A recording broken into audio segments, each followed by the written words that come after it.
ভোরবেলা যখন পার হয়ে যায় তখন এই আচ্ছা আচ্ছা আচ্ছা আচ্ছা মানে থেকে পার হয়ে যখন পার হয়ে যাওয়ার সময় আপনি এখানে ছিলেন। তখন ছিল ওরা মনে 1 ঘন্টায় হাঁটলে তোমার জয়নগর কয়া চলে যায়। বিশাল বাঘ, বড় বাঘ, এটা পা ছাপ যা দেখলে মোটামুটি 1 হাইট হয়। পিছনে আপনার যে জঙ্গলটা এটা পুরোপুরি একদম সম্পূর্ণ বাঘের এরিয়া। ওটা বাঘের এরিয়া আছে, হ্যাঁ, ওই জাল দেওয়া আছে, ভিতরে জাল দেওয়া রয়েছে, খোলা আছে, ওই জন্য খোলা থেকে পার হয়।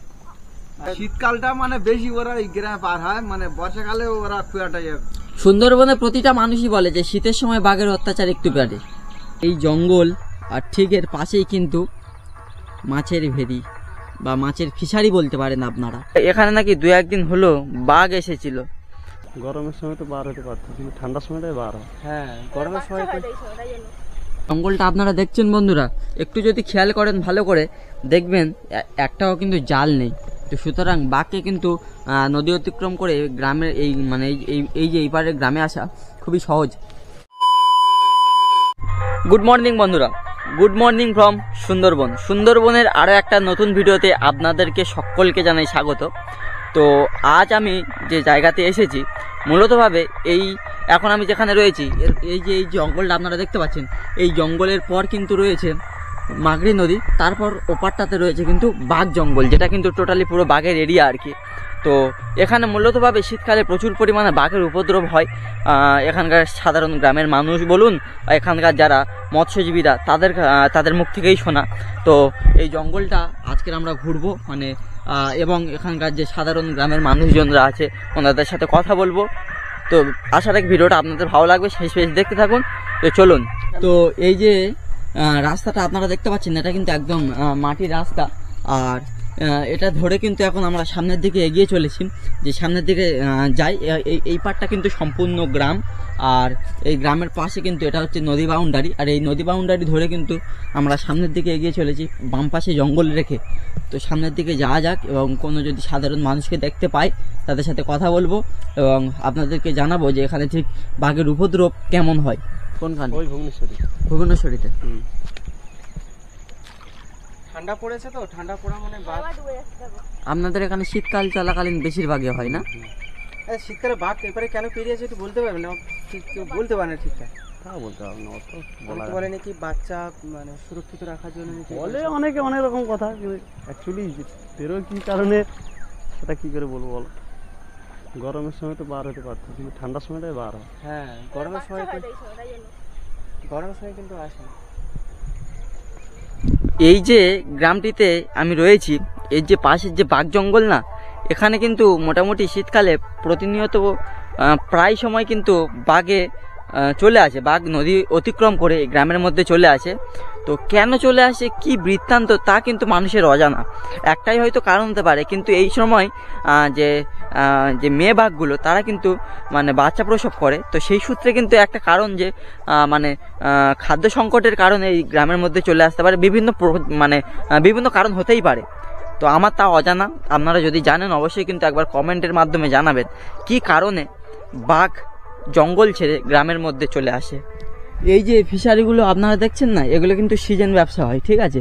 এখানে কিন্তু মাছ চাষ হয়, কাঁকড়া চাষ হয়, আর তাছাড়া এই বাগদা চিংড়ি, মচা চিংড়ি, এই চিংড়ি কিন্তু চাষ হয়।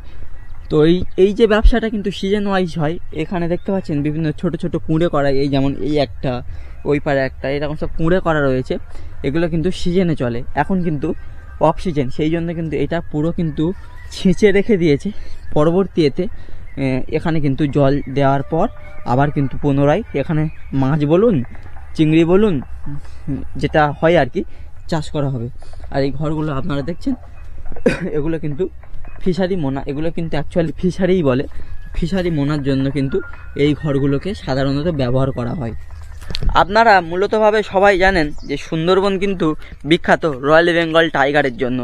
তার বিভিন্ন ধরনের মানে ঠাসমুল সুন্দরী গাছ ইত্যাদি বিভিন্ন ধরনের সাইবেরিয়ান পাখি, এছাড়া বন্য শুয়োর ইত্যাদি সব কিছু মিলিয়ে মিশিয়ে সুন্দরবন। তো সুন্দরবন ভ্রমণ করতে বাঙালি কিন্তু ভীষণ প্রিয়। তো আমিও তেমনই কিন্তু সুন্দরবন এসেছি এবং ঘুরছি যে এই ম্যানগ্রোভের মধ্যে দিয়ে।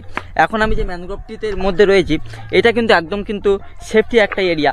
এরপর কিন্তু রয়েছে নদী, নদীর ওপারটাই রয়েছে কিন্তু বাঘ জঙ্গল। আমি কিন্তু গ্রামের এই সাইডে রয়েছি।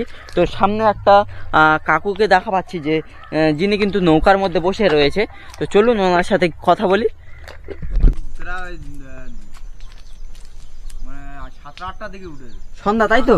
হ্যাঁ মোটামুটি খবর কে মানে প্রথম কেউ কি দেখেছিল এইরকম কিছু? আমি দেখি। আপনি দেখেছিলেন? এখানে কি ছিলেন নাকি? এই যে মানে ভোরবেলা মাল নিয়ে তখন ওই দেখে ফার্স্ট আউট খবর দিই। ওই যে ওখানে ওখানে উঠেছে আর ওখানে মানে সারা রাত জঙ্গল দেশে ছিল। সারা রাত গ্রামের মধ্যে ছিল ওই বাঘটা? ওখানে গোবরের পা দেওয়া আছে, যে দেখে যাবে এই পারে গিয়ে দেখবে গোবর চাড়া দেওয়া আছে। আচ্ছা, ওই গোবরের পা আছে ওখানটায়। পুরো সারা রাত বাঘ এই গ্রামে ছিল? হ্যাঁ সারা রাত ছিল। কখন এই সন্ধ্যা পার হয়ে গেছে। সন্ধ্যা 7-8টার দিকে পার হয়েছে না? না এই সকালে ভোরবেলা পার হয়েছে এখান থেকে। মানে পুরো সারা রাত গ্রামের মধ্যে বিচরণ করেছে। ঘুরেছে। কি অবস্থা! ও দেখছিল এখানে থাকা জায়গা কোথায়। আচ্ছা বাঘ কেন পার হয়ে আসছিল যেটা বাবু একটু জানেন, বলতে পারবেন? শীতের সময় করে ওরা জিওয় না, আচ্ছা, যার জন্য ওরা এই মানে ছুড়ে বেড়া চারদিকে বেড়ায় ওই জন্য।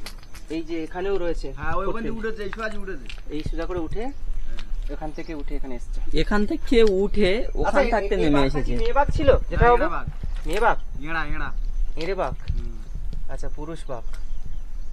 ও পুরো এই সাইড ধরে যাবে, ওই হ্যাঁ। যে একটা প্রথম ঘর পড়বে, হ্যাঁ, ওখানে গোবর চাওড়া দেওয়া আছে, আর গোবরেইতে পা দাব দেওয়া আছে, মানে ওইটাতে ঘুরে ঘুরে ওই ঘুরে ঘুরে এত দূর চলে গেছে। আরো ভিতরে চলে গেছিল। ও বাবা, অনেক ভিতরে চলে গেছিল, মানে সারা রাত ঘুরেছে, মানে অনেক ভিতরে চলে গেছে। ওরা মানে 1 ঘন্টায় হাঁটলে তোমার জয়নগর কাজ চলে যায়, হ্যাঁ তাই? এত গতি আছে। বাবা, আর মানে বিশাল বাঘ, বড় বাঘ, এটা পা ছাপ যা দেখলে মোটামুটি 8টা হাইট হয়। কত এই বাঘটা তো কত বড় হতে পারে, কত কেজি? কত কেজি আর ও মনে হয় 1-1.5 কুইন্টাল কম হবে কি আর? বেশি বই কম হবে না নাকি? পিছনে আপনার যে জঙ্গলটা এটা পুরোপুরি একদম সম্পূর্ণ বাঘের এরিয়া। ওটা বাঘের এরিয়া আছে, হ্যাঁ, ওই জাল দেওয়া আছে, ভিতরে জাল দেওয়া রয়েছে। খোলা আছে, ওই জন্য খোলায় থেকে পার হয়। আচ্ছা আচ্ছা। আপনি কোনদিন বাঘ দেখেছেন? আমার তো বাঘ দেখবো না, আমার বাঘের জায়গা আছে, বাঘ দেখবো নি। বাবা, কালকে এসে দেখেছি, ফের মানে কালকেরও পার হয়েছে। ও, আপনি প্রথম দেখেছেন বাঘ এবারে পেরিয়েছে? হ্যাঁ, ও মানে ওরা রাত্রে মানে ওই 7-8টার দিকে পার হয়েছে। আপনি তখন কি নৌকা নিয়ে এই নদীতেই ছিলেন? সকালে এসে ভোরবেলা যখন পার হয়েছে তখন এই ও আচ্ছা আচ্ছা আচ্ছা আচ্ছা। গ্রাম মানে থেকে পার হয়ে যখন যায় পার হয়ে যাওয়ার সময় আপনি এখানে ছিলেন? হ্যাঁ, তখন ছিল। ওই ভোরবেলায় মানে কিন্তু পার হয়ে চলে গেছে। আচ্ছা, যেটা ওই নদীটার নাম কি? নদীটা এটা ওই মানে মালদা নদীর ডাক, মানে এটা মাগরি?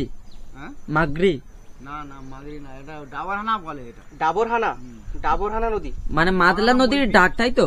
হ্যাঁ, আচ্ছা। ডাবরহানা ডাক এটা। ডাবরহানা, এই নদীর নাম কিন্তু ডাবরহানা। ডাবরহানা ডাক বলে। আচ্ছা, এই জঙ্গলে এমনি মানে বাঘ টাক মানে আক্রমণ করেছে কেউ, এরকম কোনো ঘটনা আছে এখানে?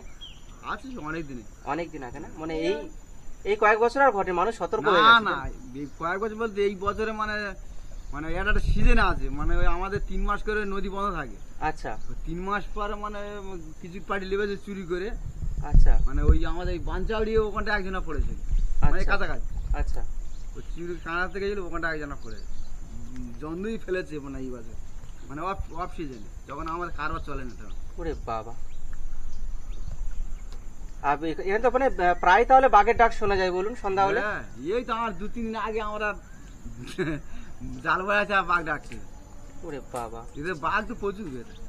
আর কুমির টুমির আছে নাকি যেটা ওই নদীতে? হ্যাঁ, কুমির আছে। কুমির আছে? হুম। সর্বনাশ, মানে বিশাল, মানে সতর্কের সাথে তো তাহলে আপনারা মাছ ফাছ ধরেন। হ্যাঁ, সে তো আমাদের ভয় করে না আপনারা? আপনাদের ভয় করে না? ভয় করলে কি হবে? ছোটবেলায় থেকে নদী খাল করে আপনাদের অভ্যাস। হ্যাঁ, ভয় তো মানে থাকবে মানুষের। মানে আপনারা মাছ ধরতে গেলে কতদিন করে বেরিয়ে যান, না প্রতিদিন? আমরা ওই 8 দিন করে থাকি, 8 দিন 9 দিন। এই নদীতে মাছ ধরেন না মাতলা না না, নদীতে যান? এদের নদী না, ওই বাইরে চলে। বাইরে চলে যান? এই নৌকা নিয়ে, তাই তো? হ্যাঁ, এই লোক ওই ওখানে লোক হুঙ্গান বাজার দেখেছে লোক, হ্যাঁ হ্যাঁ হ্যাঁ হ্যাঁ। সব লোক চলে যাবে বাইরে। এখন কি আপনি মাছ ধরে ফিরলেন নাকি? হ্যাঁ, মাছ বিক্রি করে বসে, আর যারা একজন আসবে এলে আর চলে যাবো। আচ্ছা, আপনাদের যে এই 8 দিনের যাবতীয় যে খাদ্য খাবার দাবার সব স্টক করে রাখেন তাই তো? শাড়ি থেকে পায়ের ছাপ। ভেবেই- বাঘটা মানে বিশাল বড় বাঘ। খুব বড় বাঘ এটা না? হ্যাঁ, পায়ের ছাপ মানে আমরা তো দেখি তো। হ্যাঁ, কেরম বাঘের বাঘ, পায়ের কেরম ছাপটা তো ওজনে, বেশ এই বড়। কি বাঘ কেরম ভাবে ধরে আমরা তো চোখে পড়ে, আমাদের সামনাসামনি হয়। আচ্ছা, দিনের বেলাতে বাঘ পার হয় না না যেটা বাবু? হ্যাঁ, ওদের মানে এই দেশগুলো মানে দিনের বেলা কম পার হয়, রাত্রে করে পার হয়। জঙ্গলে তোমার সবসময় জঙ্গল ওদের রাজত্ব। এবার অ্যাকচুয়ালি আমাদের গ্রামের দিকে হচ্ছে যে রাত হলে তবে এই পারে আসে, নয়তো ওরা খুব একটা সাহস পায় না দিনের বেলা যে গ্রামের দিকে চলে আসবে। রাত্রে করে পার হয়। এই সময় তো বাঘ এই শীতকালটা মানে বেশি ওরা এই গ্রামে পার হয়, মানে বর্ষাকালে ওরা খুব একটা সুন্দরবনের প্রতিটা মানুষই বলে যে শীতের সময় বাঘের অত্যাচার একটু বাড়ে। আচ্ছা, বর্ষাকালে তো জঙ্গলে জল উঠে যায়, থাকে কোথায় বাঘ? না, জল তো সহজে উঠে না, উঁচু এলাকা আছে। ও মানে বাঘ জঙ্গলের ভেতরে উঁচু এলাকা আছে, হ্যাঁ, এরম উঁচু আছে, সেখানে জল উঠে না। হরিণ টরিন যে ওরা ওরা ওই সে উঁচু করে উঠে যায়, কিছু যেখানে ঘুরে যায়, হরিণ আবার ওই গাছে মাথা দিচ্ছে করে শুয়ে থাকে। হ্যাঁ, ও আবার জল লেবে গেলে হারিয়ে থাকে। জল ভর্তি হয়ে গেলে গাছের উপর মাথাতে থেকে যায়। হ্যাঁ, ওই কত রকম গাছ আছে, গাছ সব বিভিন্ন রকম গাছ, তুমি একদিন থেকে যেতে পারবে গাছে, সেটা মাথা গলি দিয়ে চুকে শুয়ে থাকলে আর ভাটা হয়ে গেলে লেবে। ওরে বাবা, বিশাল সিস্টেম তো তাহলে। এই জঙ্গলে তো অনেক বাঘ রয়েছে না যেটা বাবু? হ্যাঁ, এটা বাঘ এনে ছাড় দেবে না, ও এখানে অন্য জায়গাতে বাঘ ধরে নিয়ে সেই জঙ্গলে ছেড়েছে। বাঘ কুমির। বাবা, এই তো কয়েকদিন আগে অনেক কুমির সুমারি হলো, কুমির গণনা হচ্ছিল। কি অবস্থা! এই আর একটু জল থাকতে গেলে তাহলে দেখা যায় আর কত বড় করে খোঁজ দেখলে তুই তো ডাঙা হেঁটে তো মানে এইটা দেখাচ্ছে ছোট ছোট। গজ দিয়ে লেবে গেছে, হ্যাঁ, যেন হাতি হেঁটে গেছে। পুরো হাতি হেঁটে গেছে এরকম মনে হবে। হ্যাঁ, যেন হাতি হেঁটে গেছে, দেখলে ভয় লাগবে খোঁজ দেখলে। মানে এইসব বাঘ যদি মানুষকে আক্রমণ করে বেঁচে ফিরে আসতে পারবে? না, বাঘের হাতি বাঁচা খুব শক্ত। ওর যদি নালা পড়ে, ও না হলে 50,000 টাকা খরচ, নালা পড়লে। বাঘের লালা মুখের নালা নালা পড়ে এমনি সবসময় গজগজ করে। বাবা, ওর যে নালাটা যদি গায়ে পড়ে, ও মানে এত বিষাক্ত। হ্যাঁ, বিষাক্ত এত। নালা শুধু এমনি ক্ষত জায়গায় পড়লে 50,000 টাকা খরচা হয়ে যাবে। মানে ও ঘা হয়ে যাবে, সঙ্গে সঙ্গে ঘা হয়ে যাবে। ওর চিকিৎসা একমাত্র ডায়মন্ড বেশি হয়, ডায়মন্ড হারবার বেশি হয়। বেশি। আপনাদের এই এরিয়াতে অত ভালো স্বাস্থ্য কেন্দ্র না, নেই। ও বাবা, এখানে কোথায় জয়নগর পর্যন্ত পারবে না। জয়নগরের আশপাশে কোনো জায়গায় কেউ কিছু কেন, আমার মেজদা ওই বাঘে খেয়েছে। ও আপনার মেজদারও বাঘে ওনাকে খুঁজে পাওয়া গিয়েছিল না? হ্যাঁ, মানে ধরেছিল, খুঁজে পেয়েছিল, সে মানে মারা গিয়েছে। হ্যাঁ, মারা গেছে। ও ধরলে ছাড়বে শালা, সে তখন আমরা অনেক দূরে যেতাম, সেসব জায়গা যাইনি। কত দূর দূর যেতেন তবু? এখান থেকে মানে 7-8 ঘন্টা নিচে যেত। নৌকা চালিয়ে মানে 7-8 ঘন্টা। টাইগার বলে শুনেছিলে? আচ্ছা, একটা তো সুন্দরবনে দুটো ভাই, একটা টাইগার এরিয়া হয়, একটা বেঙ্গল এরিয়া হয়। হ্যাঁ, এইটা হচ্ছে বেঙ্গল আর টাইগার। টাইগারটা ক্যানিং সাইডের দিকে পড়ছে। হ্যাঁ, ওরা ওই ক্যানিং সাইড ওরা তো উপরে, ও ক্যানিং ধরে নিচে লেবে যেতে হয় অনেক। ওই সেই একদম ঝড় কেঁদো শেষ।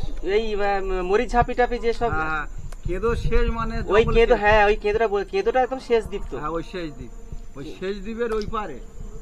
বাবা, ওই সব জায়গায় তখন আর মাছ ধরতাম না। কেঁদোখালির দ্বীপ এতে আছে। এই নাম করা, বিখ্যাত নাম করা। ও মানে ওখানকার বাঘ মানে খুব সিনিয়র বাঘ যেটাকে বলে। কি বলবো, আসে তোমার হাঙ্গমালে সরবে না, 4-5টা করে একসঙ্গে খেলা করবে। হ্যাঁ, আমরা ওই সব নিচে জাল টাল পাতি মাছ তো নৌকো ধারে আসবে না? হ্যাঁ, কি মানে হয়তো আপনারা নৌকো মানে মানে নাওল ফেরে। আপনার লোগো মানতে নেই, ওরা লোগো দিয়ে এরকম কত লাভি নিয়ে চলে যাচ্ছে। মানে আগে বলতো যে নৌকো থাকলে কাউকে আক্রমণ করে না, এখন তো নৌকোতেও নাকি উঠে তুলে নিয়ে চলে যাচ্ছে এরকম। ফরেস্টার অফিসে মানে সরকারি কর্মকর্তা থেকে ওই টাইগার থেকে তুলে নিয়েছে, এরকম বোট চালিয়ে যাচ্ছে, উপার থেকে লাভে উপার থেকে নিয়ে পড়ে। ফরেস্ট অফিসারের মানে মানুষজনকেও ধরে নিয়ে চলে যাচ্ছে, কি অবস্থা! আচ্ছা, এই পর্যন্ত জোয়ারে জল উঠে যাবে? হ্যাঁ, আর উঠবে। পুরো একদম নদী বাউন্ডারি পর্যন্ত। আর 3 ঘন্টা কম, একটু কম হলো।